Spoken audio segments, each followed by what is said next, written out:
ಆತ್ಮೀಯ ಬಂಧುಗಳೇ, ಶ್ರೀಮದ್ ಭಗವದ್ಗೀತೆ ತತ್ವ ವಿವೇಚನೆ ಟೀಕಾ ಅಧ್ಯಾಯ 5 ಕರ್ಮ ಸನ್ಯಾಸ ಯೋಗ. ಇದರಿಂದ ನಾವು 2ನೇ ಶ್ಲೋಕವನ್ನು ತಿಳ್ಕೊಳ್ತಾ ಇದ್ವಿ. ಓದ ಭಾಗದಲ್ಲಿ ಸನ್ಯಾಸ ಮತ್ತು ಕರ್ಮಯೋಗ ಎರಡೂ ಶ್ರೇಯಸ್ಸು ಅಂತಂದಮೇಲೆ ಎರಡನ್ನೂ ಸೇರಿಕೊಂಡು ಒಬ್ಬ ಮನುಷ್ಯ ಮಾಡ್ತಾ ಇದ್ರೆ ಅದರಿಂದ ನಮಗೆ ಶ್ರೇಯಸ್ಸಿನ ಫಲ ಸಿಗುತ್ತೆ ಅಂತ ತಿಳ್ಕೊಳ್ಳೋದ್ರಲ್ಲಿ ತಪ್ಪೇನಿದೆ ಅಂತ ಪ್ರಶ್ನೆ ಇತ್ತಲ್ವ.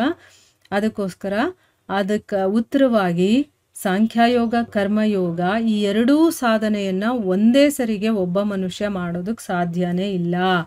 ಯಾಕೆ ಅನ್ನುವಂಥ ಕಾರಣವನ್ನು ಹೇಳ್ತಾ ಕರ್ಮಯೋಗದ ಬಗ್ಗೆ, ಅಂದರೆ ಕರ್ಮದ ಸಾಧನೆ ಮಾಡಬೇಕಾದ್ರೆ, ಕರ್ಮಯೋಗವನ್ನು ಮಾಡಬೇಕಾದ್ರೆ ಅಲ್ಲಿ ಆ ಮನುಷ್ಯ ಏನು ಮಾಡ್ತಾನೆ, ಮಾಡ್ತಾ ಇರುವ ನಾನು, ಭಗವಂತ, ಕರ್ಮಫಲ ಎಲ್ಲವನ್ನ ಬೇರೆ ಬೇರೆ ಅಂತ ತಿಳ್ಕೊಂಡು ಸಂಪೂರ್ಣ ತಾನು ಮಾಡುವಂಥ ಎಲ್ಲ ಕರ್ಮವನ್ನು ಭಗವಂತನಿಗೆ ಸಮರ್ಪಣೆ ಮಾಡ್ತಾ ಅವನು ಕೆಲಸವನ್ನು ಮಾಡ್ತಾ ಇರ್ತಾನೆ ಅನ್ನುವಂಥ ವಿಷಯವನ್ನು ತಿಳ್ಕೊಂಡು ಅದರ ಬಗ್ಗೆ ಭಗವದ್ಗೀತೆಯಲ್ಲಿ ಬೇರೆ ಬೇರೆ ಅಧ್ಯಾಯದಲ್ಲಿ ಶ್ಲೋಕಗಳಲ್ಲಿ ಏನು ಹೇಳಿದಾನೆ ಅದರ ಬಗ್ಗೆ ಅಂತ ತಿಳ್ಕೊಳ್ತಾ ಇದ್ವಿ. ಈಗ 12ನೇ ಅಧ್ಯಾಯದ 10ನೇ ಶ್ಲೋಕದಲ್ಲಿ ಏನು ಹೇಳಿದಾನೆ ಈ ವಿಷಯದ ಬಗ್ಗೆ ಅಂತ ತಿಳ್ಕೊಳ್ಳೋಣ. 12ನೇ ಅಧ್ಯಾಯದ 10ನೇ ಶ್ಲೋಕ ಯಾವುದು? ಅಭ್ಯಾಸೇಪ್ಯ ಸಮರ್ಥೋಸಿ ಅಂತ ಬರುತ್ತಲ್ಲ ಆ ಶ್ಲೋಕ. ಅದರಲ್ಲಿ ಏನು ಹೇಳಿದಾನೆ, ಒಂದು ವೇಳೆ ಅಭ್ಯಾಸದಲ್ಲೂ ಕೂಡ ಅಸಮರ್ಥನಾಗಿದ್ರೆ ಕೇವಲ ನನಗೋಸ್ಕರ ಅಂತ ಕೆಲಸ ಮಾಡೋದಕ್ಕೆ ನೀನು ಸಿದ್ಧನಾಗು. ಈ ರೀತಿ ನನಗಾಗಿ ನೀನು ಕರ್ಮಗಳನ್ನು ಮಾಡ್ತಾ ನನ್ನ ಪ್ರಾಪ್ತಿ ರೂಪಿ ಸಿದ್ಧಿಯನ್ನು ಪಡಿತೀಯ ಅಂತ ಹೇಳಿದಾನೆ. ಅಲ್ಲೂ ಕೂಡ ಕರ್ಮಯೋಗದ ಬಗ್ಗೆನೇ ಹೇಳಿದಾನೆ ಭಗವಂತ. ಇನ್ನು 18ನೇ ಅಧ್ಯಾಯದ 56 ಮತ್ತು 57ನೇ ಶ್ಲೋಕದಲ್ಲಿ ಏನು ಹೇಳಿದಾನೆ ಅಂತ ತಿಳ್ಕೊಳ್ಳೋಣ. 56ನೇ ಶ್ಲೋಕದಲ್ಲಿ ಹೇಳಿದಾನೆ, ಸರ್ವಕರ್ಮಾಣಿ ಸದಾ ಕುರುವಾಣೋ ಅಂತ ಬರುತ್ತಲ್ಲ ಆ ಶ್ಲೋಕ. ಅದರಲ್ಲಿ ಏನು ಹೇಳಿದಾನೆ, ನನ್ನ ಪರಾಯಣನಾದ ಕರ್ಮಯೋಗಿ, ಅಂದರೆ ನನಗೋಸ್ಕರನೇ ಕೆಲಸಗಳನ್ನು ಮಾಡ್ತಾನಲ್ಲ ಅಂತ ಕರ್ಮಯೋಗಿ ಸಂಪೂರ್ಣ ಕರ್ಮಗಳನ್ನು ಯಾವಾಗಲೂ ಮಾಡ್ತಾ ಇದ್ರೂ ಕೂಡ ನನ್ನ ಕೃಪೆಯಿಂದ ಸನಾತನ ಅವಿನಾಶಿಯಾದ ಪರಮಪದವನ್ನು ಪಡಿತಾನೆ. ಅದಕ್ಕೆ ಹೇಳೋದು ಕಾಯಕವೇ ಕೈಲಾಸ ಅಂತ ಹೇಳ್ತಾರಲ್ವ ಬಸವಣ್ಣನವರು.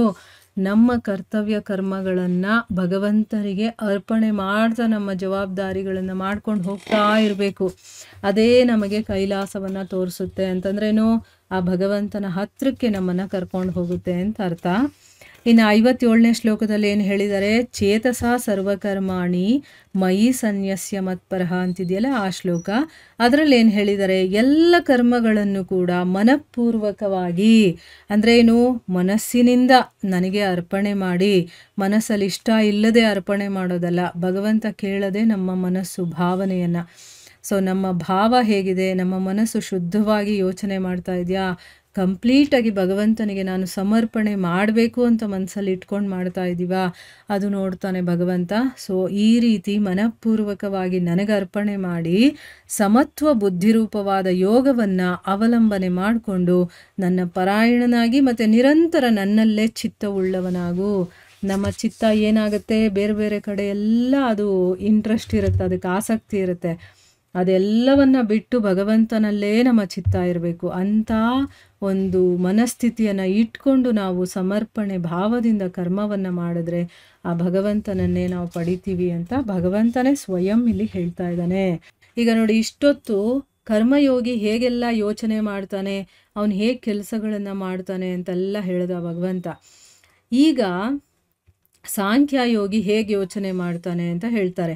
ಆವಾಗ ನಮಗೆ ಗೊತ್ತಾಗುತ್ತೆ ಕರ್ಮಯೋಗಿ ಸಾಂಖ್ಯಯೋಗಿಯ ಮನಸ್ಥಿತಿನೇ ಬೇರೆ ಇರುತ್ತೆ. ಈ ಎರಡೂ ಒಟ್ಟೊಟ್ಟಿಗೆ ಮಾಡೋಕ್ಕಾಗಲ್ಲ ಅಂತಂದ್ಬಿಟ್ಟು ಇಲ್ಲಿ ಅವನು ತಾನೇ ಬೇರೆ, ಭಗವಂತನೇ ಬೇರೆ, ಕರ್ಮ ಬೇರೆ, ಕರ್ಮಫಲ ಬೇರೆ.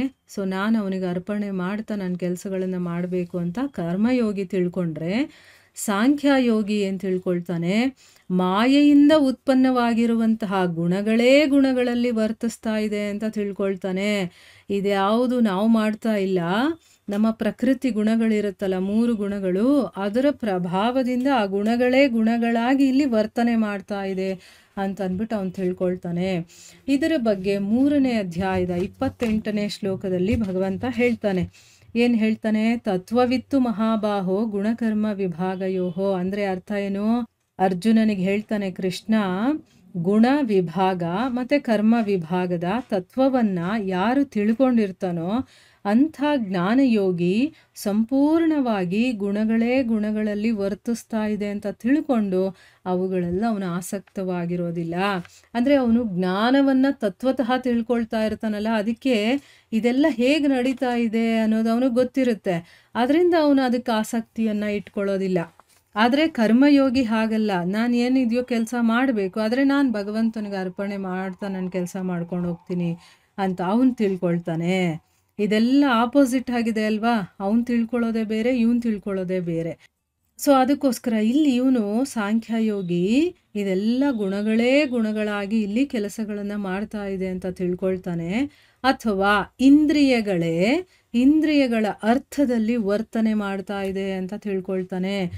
ಈ ವಿಷಯದ ಬಗ್ಗೆ 5ನೇ ಅಧ್ಯಾಯದ 8 ಮತ್ತು 9ನೇ ಶ್ಲೋಕದಲ್ಲಿ ವಿವರಣೆ ಮಾಡಿದ್ದಾನೆ. ಏನು ಹೇಳ್ತಾನೆ ಅದರಲ್ಲಿ?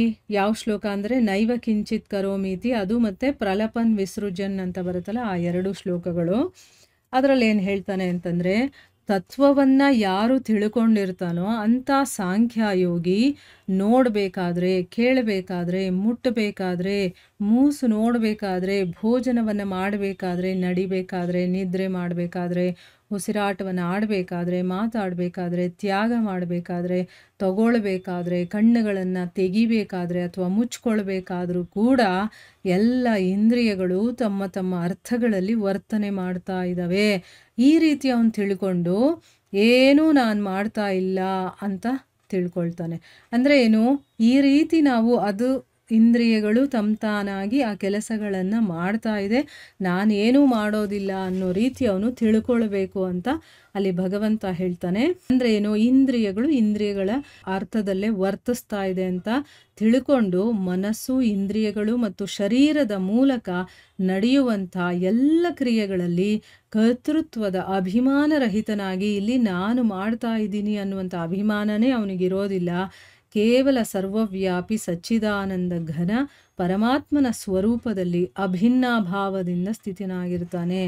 ಇಲ್ಲಿ ಭಗವಂತ ನಾನು ಸೆಪ್ರೇಟ್ ಅಂತ ತಿಳ್ಕೊಳ್ಳಲ್ಲ. ಅವನು ನಾನು ಭಗವಂತ ಒಂದೇ, ಅವನಲ್ಲೇ ಇವನು ಒಂದಾಗಿ ಆ ಅಭಿನ್ನ ಭಾವದಲ್ಲಿ ಅವನು ಸ್ಥಿತನಾಗಿರ್ತಾನೆ. ಆದರೆ ಕರ್ಮಯೋಗಿ ಭಿನ್ನತೆ ಇರುತ್ತೆ ಅವನಿಗೆ. ನಾನು ಬೇರೆ, ಭಗವಂತ ಬೇರೆ, ನಾನು ಅವನ ದಾಸ ಅಥವಾ ಅವನ ಸೇವಕ ಅಂತ ತಿಳ್ಕೊಂಡು ಅವನ ಕೆಲಸಗಳನ್ನು ಮಾಡ್ತಿರ್ತಾನೆ. ಆದರೆ ಇಲ್ಲಿ ನಾನು ಏನೂ ಮಾಡ್ತಾ ಇಲ್ಲ, ಎಲ್ಲ ತಾನಾಗಿ ಕೆಲಸಗಳು ನಡೀತಾ ಇದೆ ಅನ್ನುವಂಥ ಅಭಿನ್ನ ಭಾವದಲ್ಲಿ ಅವನು ಸ್ಥಿತನಾಗಿರ್ತಾನೆ. ಈಗ ಒಂದಷ್ಟು ಅರ್ಥ ಆಗಿದೆ ಅಲ್ವಾ ನಮಗೆ? ಇವನು ಹೇಗೆ ಯೋಚನೆ ಮಾಡ್ತಾನೆ ಕರ್ಮಯೋಗಿ? ನಾನು ಬೇರೆ, ಭಗವಂತ ಬೇರೆ, ಕರ್ಮ ಬೇರೆ, ಕರ್ಮಫಲ ಬೇರೆ. ಸೊ ನಾನು ನನ್ನ ಎಲ್ಲ ಕರ್ಮಗಳನ್ನು ನಾನು ಮಾಡ್ತಾ ಇದ್ದೀನಿ ಅಂತ ತಿಳ್ಕೊಳ್ಳಲ್ಲ. ಇದು ಭಗವಂತನಿಗಾಗಿ ಅವನು ಮಾಡ್ತಾ ಇದ್ದಾನೆ ಅಂತ ತಿಳ್ಕೊಂಡು ಅವನ ಕೆಲಸಗಳನ್ನು ಮಾಡ್ತಿರ್ತಾನೆ. ಆದರೆ ಸಾಂಖ್ಯಯೋಗಿ ಹೇಗೆ ಅಂತಂದರೆ ಅವನಲ್ಲಿ ಭಿನ್ನತೆ ಅನ್ನೋದೇ ಇರೋದಿಲ್ಲ. ಭಗವಂತ ಎಲ್ಲ ಈ ಜಗತ್ತಲ್ಲಿ ಏನೇನಿದೆಯೋ ಎಲ್ಲವೂ ಭಗವಂತನೇ, ಅಂದರೆ ಒಂದೇ ಇರೋದು ಅಂತ ತಿಳ್ಕೊಂಡು ಈ ಕೆಲಸಗಳನ್ನು ನಾನು ಮಾಡ್ತಾ ಇಲ್ಲ, ಆ ಇಂದ್ರಿಯಗಳು ಇಂದ್ರಿಯ ಮೂಲಕವಾಗಿ ಮಾಡ್ತಾ ಇದೆ ಅಂತ ಅಂದ್ಬಿಟ್ಟು ಅವನು ತಿಳ್ಕೊಳ್ತಾನೆ. ಆ ರೀತಿ ಅವನು ಅರ್ಥ ಮಾಡ್ಕೊಳ್ತಾನೆ. ಈ ರೀತಿ ಇಬ್ಬರಿಗೂ ಭೇದ ಭಾವ ಇದೆ. ಅವರು ಯೋಚನೆ ಮಾಡೋದು, ಅವರು ಕೆಲಸ ಮಾಡೋದು, ಎಲ್ಲ ರೀತಿಯಲ್ಲೂ ಕೂಡ ಭೇದ ಇರೋದ್ರಿಂದ ಎರಡನ್ನೂ ಒಟ್ಟೊಟ್ಟಿಗೆ ಮಾಡೋದಕ್ಕೆ ಒಬ್ಬ ಮನುಷ್ಯ ಸಾಧ್ಯ ಇಲ್ಲ ಅಂತ ಅಂದ್ಬಿಟ್ಟು ಹೇಳ್ತಾ ಇದ್ದಾರೆ. ಸೊ ಇದರ ಬಗ್ಗೆ ಇನ್ನೂ ಕೆಲವೊಂದು ವಿವರಗಳನ್ನು ಹೇಳಿದ್ದಾರೆ. ಅಂದರೆ ಸಾಂಖ್ಯಯೋಗಿಗೂ ಕರ್ಮಯೋಗಿಗೂ ಏನು ಡಿಫ್ರೆನ್ಸ್ ಇದೆ ಅಂತಂದ್ಬಿಟ್ಟು ಅದನ್ನು ನಾವು ಮುಂದಿನ ಭಾಗದಲ್ಲಿ ತಿಳ್ಕೊಳ್ಳೋಣ. ಹರೇ ಕೃಷ್ಣ.